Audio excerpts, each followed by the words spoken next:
Oke. Bismillahirrahmanirrahim. Assalamualaikum warahmatullahi wabarakatuh. Alhamdulillah hari ini kita bisa melanjutkan kegiatan perkuliahan kita di pertemuan ke-6 seperti itu.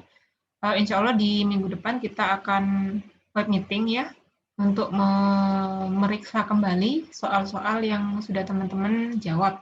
Jadi ada evaluasi dari lembar jawaban yang sudah dikumpulkan teman-teman. Oleh karena itu, untuk teman-teman lain yang belum mengumpulkan lembar jawaban, saya harap sebelum akhir minggu ini untuk segera di-submit, gitu ya, karena minggu depan kita mau bahas kunci jawabannya atau bahas penyelesaian soalnya, begitu. Oke, di pertemuan 6 ini kita melanjutkan materi perkalian silang dari dua vektor. Kalau kemarin teman-teman sudah sampai di proyeksi vektor ya, dot product, proyeksi vektor, operasi pada vektor juga sudah sebelumnya. Nah, sekarang kita belajar salah satu operasi lagi, yaitu cross product atau hasil kali silang dari dua vektor. Nah, di bagian cross product ini, teman-teman akan diingatkan lagi untuk menggunakan determinan dari matriks 3x3, gitu ya. Teman-teman ingat di matriks 3x3, misalkan dia komponen pertama matriks baris pertama. Baris pertama dari matriksnya adalah A1, A2, A3, baris keduanya B1, B2, B3, baris ketiganya C1, C2, C3. Nah, kalau mencari determinannya berarti teman-teman bisa membuat garis yang menyilang seperti ini. Dari sisi kanan dikurangi dengan sisi kiri. Atau di matriks sendiri, gitu ya. Kalau misalkan kita punya dua matriks nih, ada matriks A dan matriks B, dengan komponen matriks A-nya adalah A1, A2, A3, komponen matriks B-nya adalah B1, B2, B3, maka hasil kali silangnya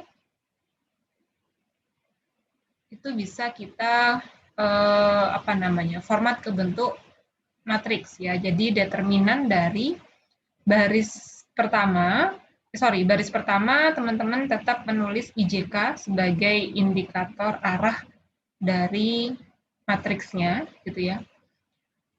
Nah, untuk baris kedua diisi oleh komponen dari matriks A, baris ketiga diisi komponen dari matriks B. Karena di sini A cross B. Gitu ya. Kalau B cross A, berarti ketika B dulu disebut, berarti baris kedua ini komponen matriks B. Ketika A-nya di setelahnya B, berarti ya setelahnya B. Berarti A-nya di baris ketiga. Gitu ya. Jadi urutan meletakkan komponen ini dilihat dari urutan pertama, matriks mana yang disebut, kemudian matriks yang disebut kedua diletakkan di baris ketiga, gitu ya. Nah, bagaimana menentukan hasilnya? Nah, di sini ada beberapa langkah atau cara yang bisa teman-teman ambil ya. Jadi di sini dituliskan dua cara. Jadi yang pertama, ketika ada A cross B, maka teman-teman bisa mendapatkan hasilnya dengan mengalihkan A2. A2 ini komponen kedua dari matriks A dikali komponen ketiga dari matriks B. Dikurangi dengan komponen ketiga dari matriks A dikali komponen kedua dari matriks B. Gitu ya. Dan seterusnya. Ini koma, hasil pengurangan, koma, hasil pengurangan. Nah, yang cara lainnya adalah teman-teman buat matriks seperti tadi, kemudian dicari determinannya, gitu ya. Berarti I, vektor satuan I di sini adalah determinan dari matriks A2, A3, B2, B3, gitu ya. Nanti dicari determinannya, hasil kali kanan dikurangi hasil kali kiri. A2 dikali B3 dikurangi A3 dikali B2 gitu ya, sama aja sih. Cuman kalau ini kan dia IJK-nya nggak ditulis gitu ya, karena dia langsung sudah bentuk vektor. Jadi yang komponen pertama ini I, komponen kedua J, komponen ketiga K. Kalau di sini dia dipisah per komponennya. Gitu, sama terserah teman-teman mau pilih yang mana. Nah, hati-hati karena hasil kali silang dua vektor ini adalah vektor, beda dengan dot product kemarin ya. Kalau dot product kemarin hasil kali silangnya adalah skalar atau konstanta. Jadi hasil kali silang dua vektor ini dia berupa vektor. Jangan lupa untuk menuliskan simbol atau penanda bahwa dia adalah vektor.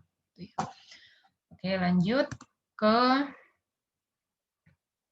apa namanya ya, catatan yang nanti akan kita gunakan ya, termasuk sifat di cross product. Bahwa hasil dari perkalian silang dua vektor menghasilkan suatu vektor. Ya. Kemudian kalau misalkan A cross B, hasil kali A cross B adalah vektor yang ortogonal atau tegak lurus dengan vektor A dan vektor B. Nanti ada contoh soal, teman-teman bisa lebih memperhatikan sifat ini di sana gitu ya.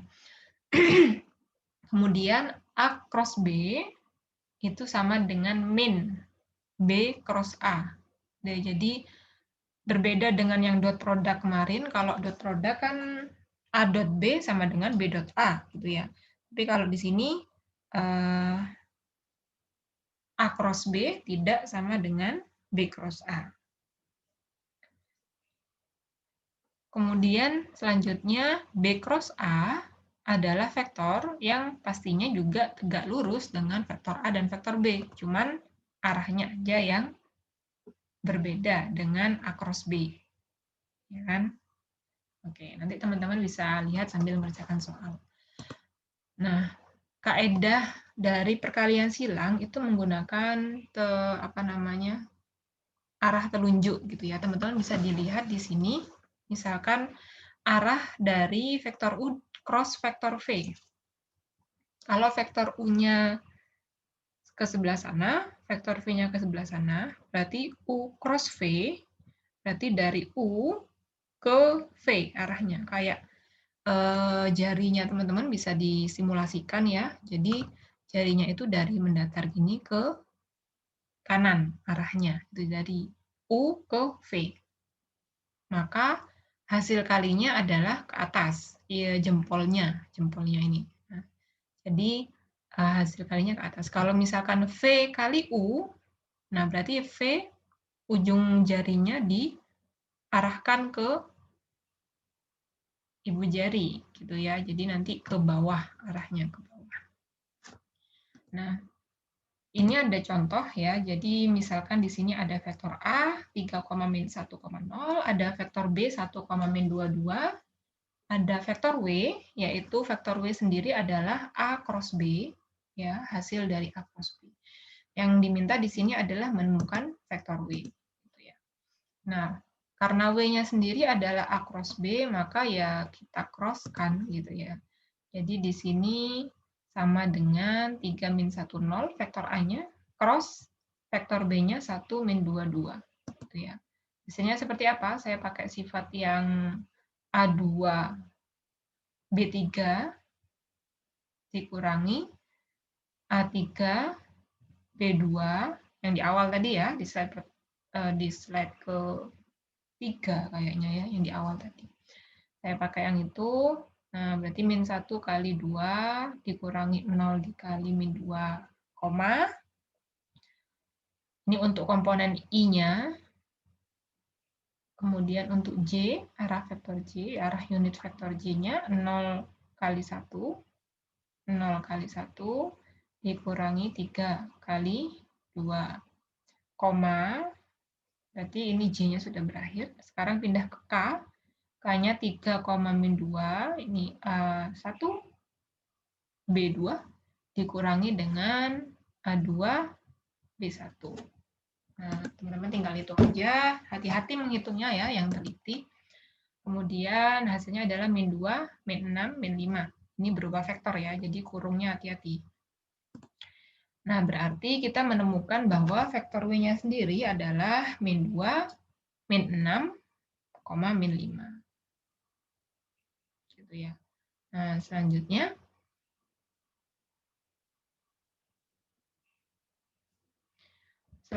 kalau misalkan kita diminta untuk memeriksa, itu ya, vektornya, vektor A-nya tetap ya yang tadi, cuman vektor W-nya sudah kita ketemu kan ya, vektor W-nya adalah A cross B yang hasilnya min 2, min 6, min 5. Apakah vektor W ini tegak lurus dengan vektor A, dan apakah vektor W tegak lurus dengan vektor B? Gitu. Nah, sebenarnya ada beberapa cara atau langkah ya. Nah, perhatikan di sini cara saya menjawab, maksudnya jawabannya gitu ya. Perhatikan bahwa vektor W itu adalah A cross B.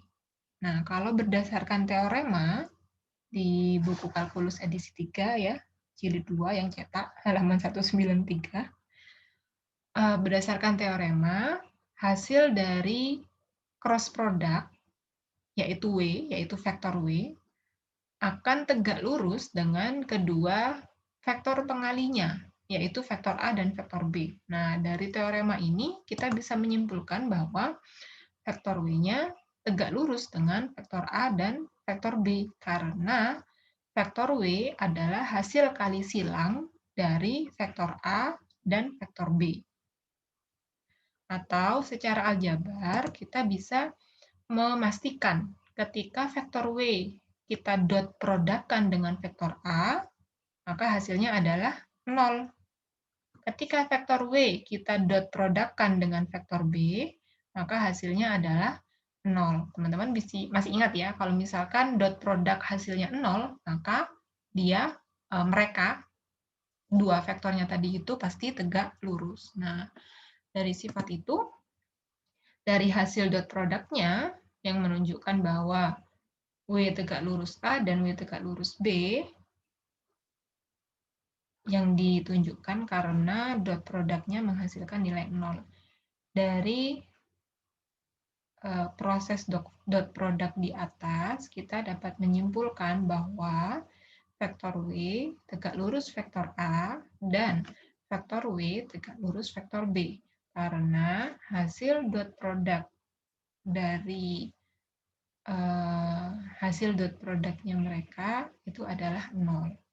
Sehingga kita bisa menyimpulkan bahwa ketika vektor W-nya adalah vektor A cross vektor B, jadi bukan sembarangan ya vektor W-nya ya.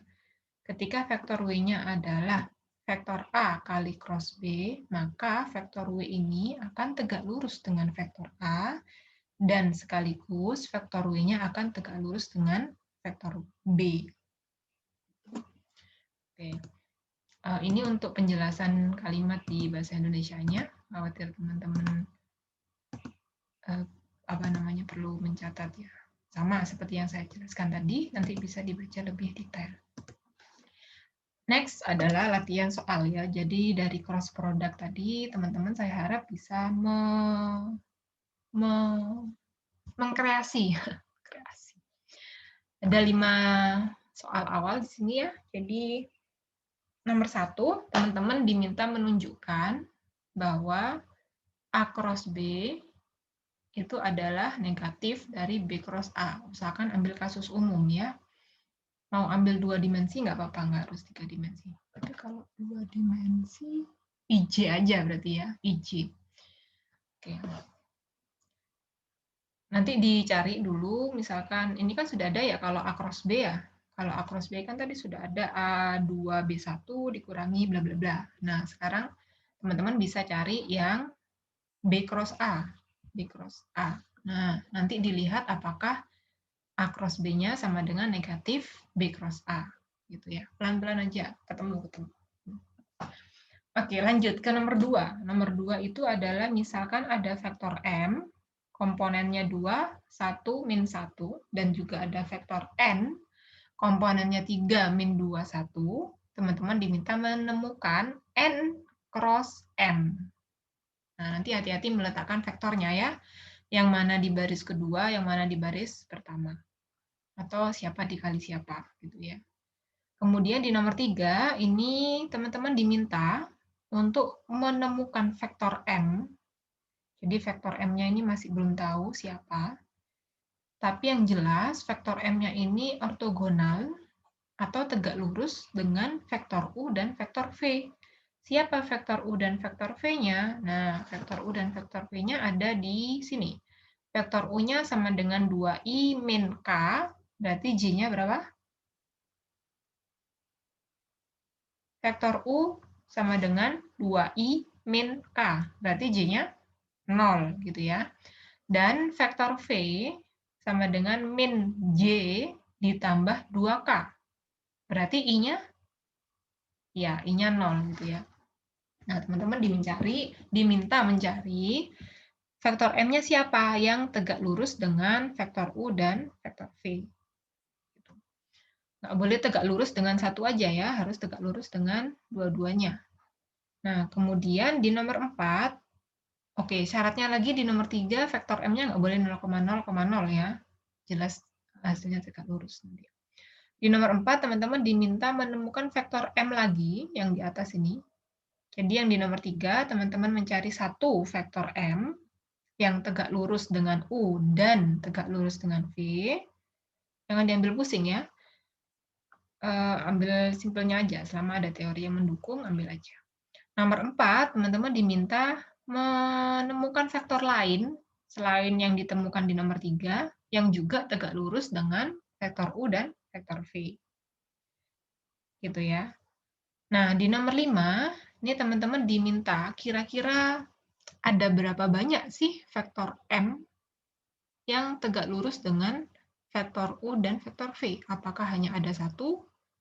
Apakah hanya ada dua vektor?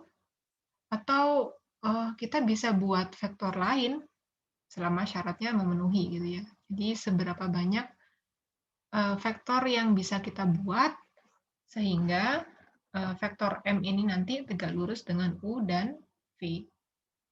Gitu ya.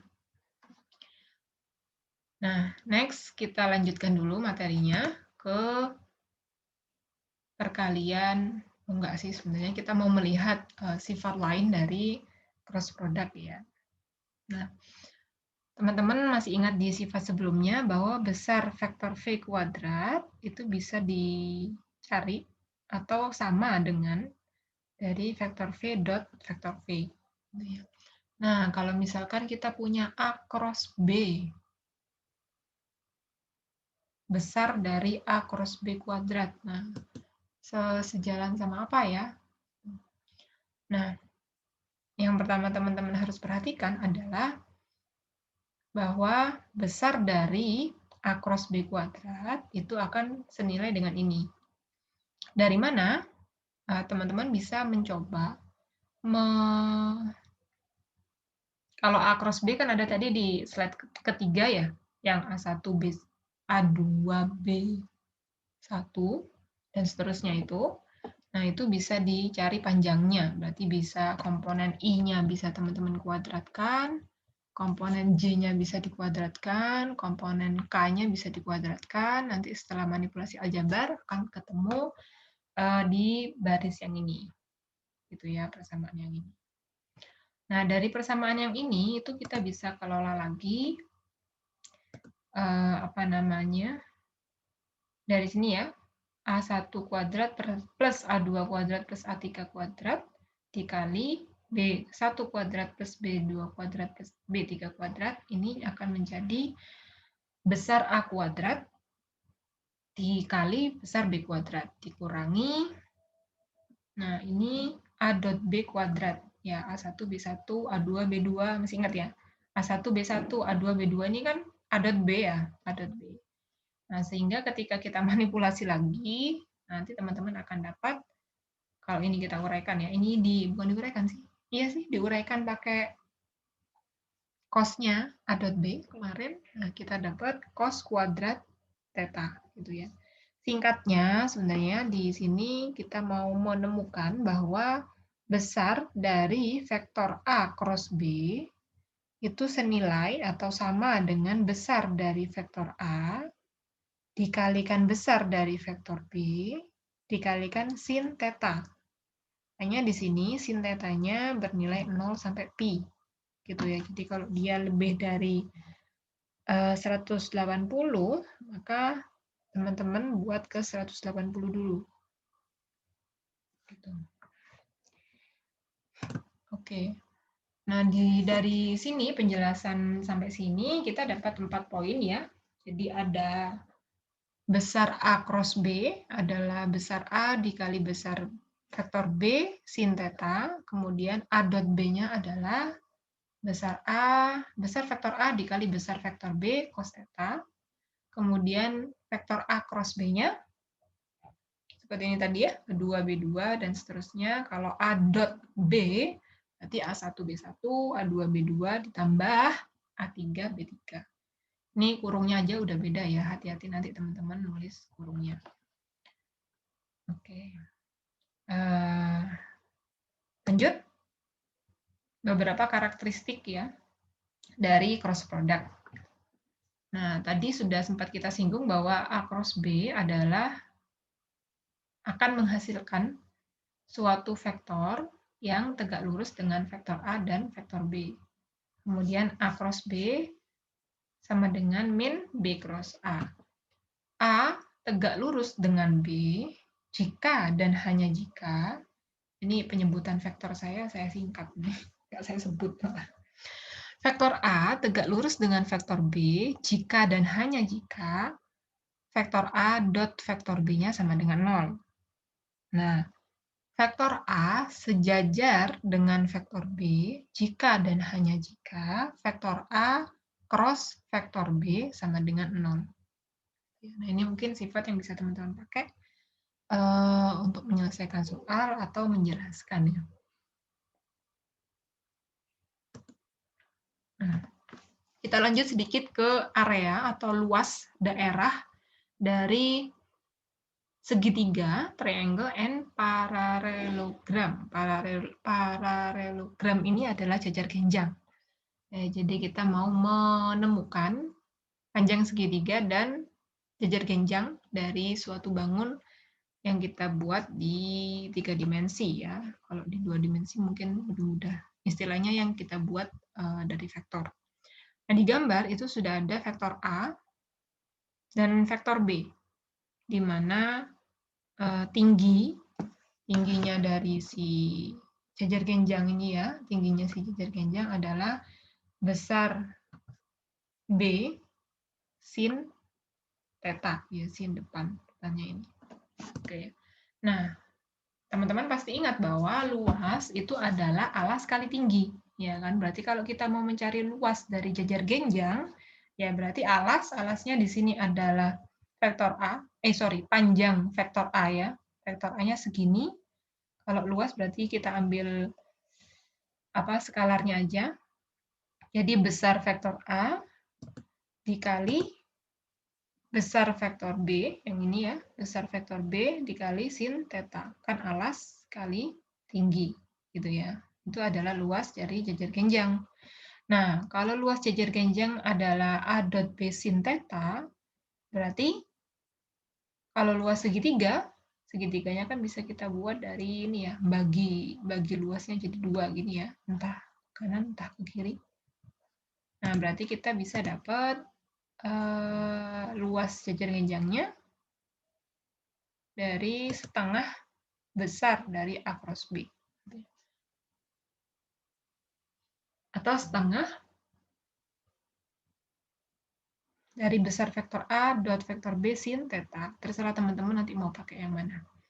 Bisa pakai besar vektor A dot besar vektor B sin theta atau besar vektor A cross B.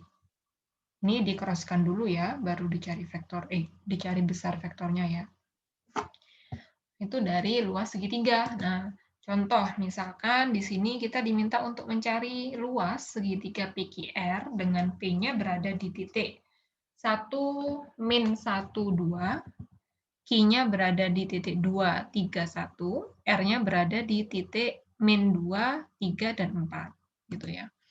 Nah, teman-teman di sini bisa melihat dulu mungkin gambarnya seperti apa sih kalau di dimensi 3, gitu ya, kira-kira segitiganya seperti inilah gambarnya. Ya, kalau pakai GeoGebra gampang ya, tinggal diklik, bisa ketemu luasnya sih. Cuman aljabarnya kan perlu kita tunjukkan ya. Di sini ada 3 titik yang diberikan, yaitu P, Q, R, yang merupakan titik ujung suatu segitiga. Untuk menemukan luas segitiga PQR, kita bisa membuat vektor dulu dari titik P ke titik R, atau kita namakan dengan vektor A, yaitu vektor dari P ke R, dan vektor lain dari titik B, vektor lain yang kita misalkan dengan vektor B, yaitu vektor PQ dari titik P ke titik Q. Berarti PR yang hitam ini ya, kemudian PQ yang bagian alasnya, yang bagian bawah. Nah, kita cari dulu vektor A-nya siapa. Vektor A-nya itu adalah vektor PR. Berarti dari titik P ke R. Berarti koordinat titik R dikurangkan dengan koordinat titik P. Oke, berarti min 2, 3, 4. Benar ya, R-nya min 2, 3, 4. P-nya 1, min 1, 2. Oke, kalau dikurangi hasilnya min 3, 4, 2. Jadi kita dapat vektor A. Nah, vektor B adalah dari P ke Q. Berarti titik Q, koordinat titik Q, kita kurangi dengan koordinat titik P. 2 dikurangi 1, 1. 3 dikurangi min 1, 4. 1 dikurangi 2, min 1. Oke, dapat vektor B. Nah, ketika teman-teman mau menggunakan A cross B, berarti teman-teman bisa menghitung dulu ya A cross B-nya bagaimana. Kalau memang sudah ketemu, bisa disampaikan di sini bahwa A cross B hasilnya adalah min 12, min 1, min 16. Sehingga besar dari vektor A cross B adalah 12 akar dari 12 kuadrat ditambah 1 kuadrat ditambah 16 kuadrat. Ya, ketemunya 20,02. Pakai kalkulator nggak apa-apa. Yang penting step-nya ditulis gitu ya. Nah, maka dapat ditemukan luas segitiga PQR adalah setengah. Jangan lupa, ini adalah luas dari jejer genjang ya. Berarti kalau luas segitiga adalah setengah dari luas jejer genjang. Setengah dari 20,02, yaitu 10,01 satuan luas. Kan nggak dikasih meter sentinya ya, tulis aja satuan luas. Kalau volume ya satuan volume gitu. Gitu ya, gampang banget. Next ini cara lain sih, alternatif cara. Sebenarnya saya tadi menyelesaikan pakai cara ini dulu, tapi kok kayaknya agak panjang. Nanti kalau teman-teman mood untuk mau membaca, silakan. Siapa tahu bisa jadi referensi gitu ya. Yang lebih singkat tadi yang tadi, karena di sini saya cari cos-nya dulu, cari tetanya dulu. Boleh di skip ini. Oke. Yang saya pakai di sini rumusnya setengah besar vektor A dot besar vektor B sin theta. Jadi kan harus nyari tetanya dulu tadi ya. Hasilnya tidak berbeda jauh ya, masalah koma aja. Nah, ini luasnya kan ketemu 9,99, kalau tadi 10,01, nggak masalah. Oke, next ke volume. Nah, jadi tadi kita sudah menghitung luas dari suatu paralelogram atau jejer genjang dan juga luas dari segitiga. Nah, di sini kita menghitung volume dari paralelepiped atau balok jejer genjang. Jadi dia kalau kubus dia kan ke-6 sisinya berbentuk persegi. Kalau balok dia berbentuk persegi panjang, gitu ya, ada berbentuk persegi. Nah, kalau paralelepiped atau balok jejer genjang ya dia semua sisinya berbentuk jajar genjang gitu ya. Nah, bagaimana menghitung volumenya? Teman-teman pasti ingat kalau volume adalah luas alas dikali tinggi. Luas alas dikali tinggi. Nah, teman-teman bisa lihat di sini alasnya berbentuk jajar genjang, sehingga luasnya ya pakai aja luas yang jajar genjang yang tadi gitu ya. Di mana luasnya adalah besar dari vektor B cross C. Sini vektor B cross C. Kalau besar dari enggak. Oke, besar dari vektor B cross C. Nah, sekarang tingginya gimana? Tingginya yang ini ya, yang ini. Nah, yang H ini. Nah, ini gimana tingginya? Ini kita taunya vektor A di sini, berarti tingginya dari sini ke sini. Nah, kita bisa memanfaatkan proyeksi vektor ya. Proyeksi vektor dari vektor A ke vektor B cross C. Gitu ya. Nah, nanti teman-teman akan dapat bahwa tinggi dari paralelepipednya adalah besar vektor A dikali mutlak dari cos theta, karena tinggi nggak mungkin negatif ya. Jadi kita mutlakan. Oke, nah secara singkat teman-teman bisa mendapatkan volume paralelepipednya dengan mutlak dari vektor A dot produk dengan hasil vektor B cross vektor C. Gitu ya. Jadi yang di dalam kurung dulu yang diselesaikan, kemudian baru di dot produkkan dengan vektor A. Hasilnya adalah skalar ya, karena dot produk. Tidak ada sifat untuk distributif ya, hati-hati kalau mengerjakan. Oke, nah itu saja materinya. Oh, ini ada satu lagi tambahan ya. Jadi dari vektor A, sebentar. Oke, jadi teman-teman bisa pakai definisi yang ini ya, supaya lebih singkat. Jadi sebenarnya ketika ada vektor A dot hasil dari B cross C, itu teman-teman bisa meletakkan komponen vektor A di baris pertama, komponen vektor B di baris kedua, dan komponen vektor C di baris ketiga, kemudian dicari determinannya. Gitu ya. Oke, nah itu saja materi untuk pertemuan hari ini. Terakhir tadi ada 5 soal dan ditambah 2 di slide yang ini ya. Jadi ada 7 soal yang harus teman-teman coba selesaikan untuk melatih apa namanya, pemahaman, bukan melatih ya, untuk lebih memahami materinya. Ya. Oke, jika ada pertanyaan atau apa-apa silakan seperti biasa diletakkan di grup ya. Nanti kita diskusikan di sana. Nah, oke, next. Nanti minggu depan saya ada rencana untuk web meeting ya, bahas soal. Nah, jadi mungkin untuk bangun bidang di dimensi 3 nanti bisa setelah UTS. Nanti saya kabari lagi. Ya. Terima kasih banyak atas waktu yang diluangkan. Mohon maaf jika ada salah. Wassalamualaikum warahmatullahi wabarakatuh.